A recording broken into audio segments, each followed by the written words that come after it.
Assalamualaikum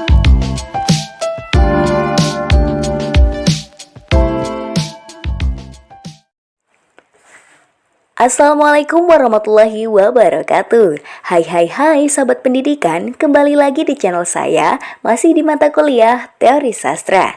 Di video kali ini, pembahasan kita adalah tentang teori sosiologi sastra. Nah, daripada penasaran, yuk langsung aja kita bahas bersama-sama. Sosiologi sastra berasal dari kata sosiologi dan sastra. Sosiologi berasal dari bahasa Yunani, yaitu kata sos yang berarti bersama, bersatu, kawan, teman. Dan logi atau logos yang berarti sabda, perkataan, perumpamaan. Sastra terdiri dari dua kata, yakni sas yang berarti mengarahkan, mengajarkan, memberi petunjuk dan instruksi, dan tra yang berarti alat, sarana. Dengan merujuk pada definisi tersebut, dapat disimpulkan bahwa keduanya memiliki objek yang sama, yaitu manusia dan masyarakat.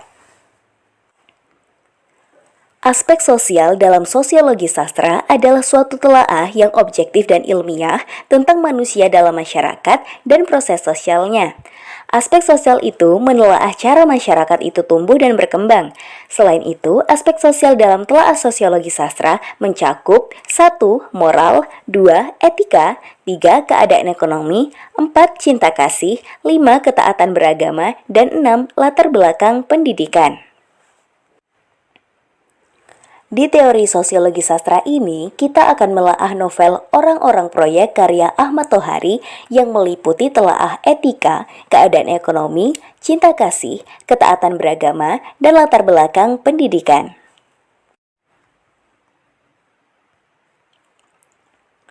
Yang pertama adalah etika, terdapat di novel Orang-Orang Proyek karya Ahmad Tohari halaman 36.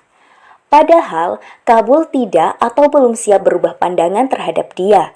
Kalau tidak memakai, rasanya tak enak. Pantaskah uluran tangan seorang teman yang sudah sekian lama bekerja sama disepelekan? Dalam kutipan di atas ditunjukkan sikap tokoh Kabul yang menjaga sopan santun terhadap teman perempuannya yang memberikan baju, sarung, sajadah, dan kopiah untuk sholat Jumat. Tokoh Kabul tersebut berusaha menjaga etika dengan sesama manusia. Yang kedua, yakni keadaan ekonomi, terdapat di halaman 16. Penduduk setempat menganggap proyek itu dambaan lama yang mulai terwujud, atau dan ini sangat mungkin tontonan saja. Maka semuanya bergembira. Mereka sering berbondong ke proyek, terutama sore hari. Meski sekedar untuk melihat sesuatu yang baru, semua orang merasa mendapat hiburan atau harapan. Kecuali Paman Marta Satang, lelaki yang sudah belasan tahun mengoperasikan rakit penyeberangan dekat tapak proyek, yakin mata pencahariannya akan hilang bila jembatan sudah selesai dibangun. Untung kesedihan Paman Marta Satang sedikit berkurang karena anak lelakinya bisa ikut bekerja sebagai kuli batu proyek. Kutipan di atas dapat menunjukkan bahwa latar belakang ekonomi penduduk kampung tersebut adalah tingkat menengah ke bawah karena ada ungkapan tersirat bahwa dengan adanya proyek seluruh penduduk mendapat pekerjaan menjadi kuli. Hal itu bisa dilihat dari kalimat untung kesedihan Paman Marta Satang sedikit berkurang karena anak lelakinya bisa ikut bekerja sebagai kuli. Itu menunjukkan bahwa selama ini memang penduduk di desa tidak memiliki pekerjaan yang tetap. Yang ketiga adalah cinta kasih, terdapat di halaman 35.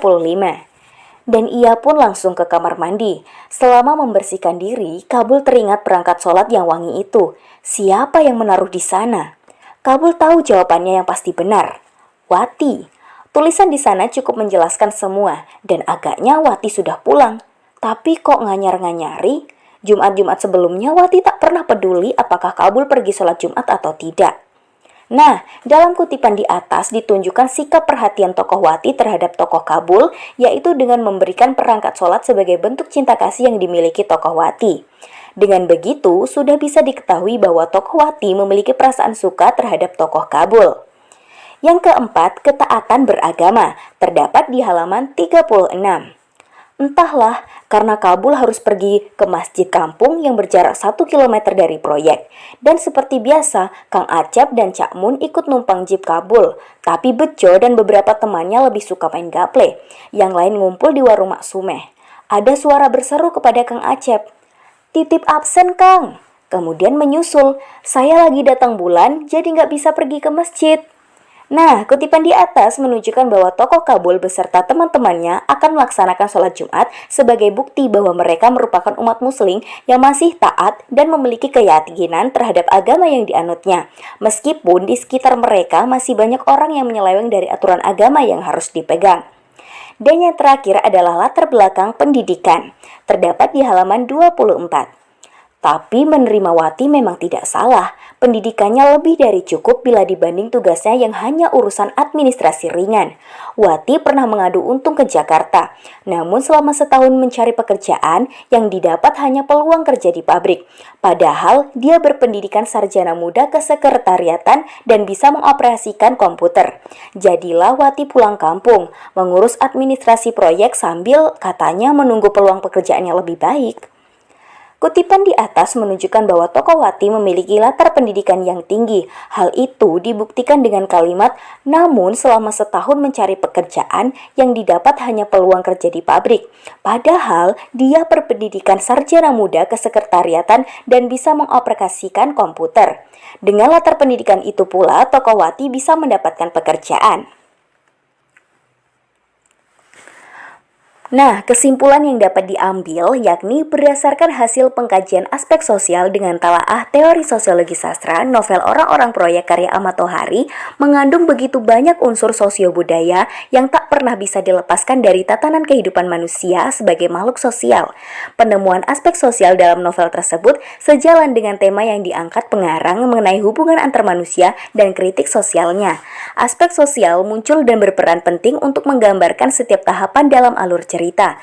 Namun kemunculannya beragam. Dalam novel Orang-Orang Proyek ini yang lebih sering muncul adalah aspek etika. Aspek tersebut berpengaruh besar terhadap kemunculan konflik, baik itu internal dalam diri tokoh maupun eksternal antar tokoh.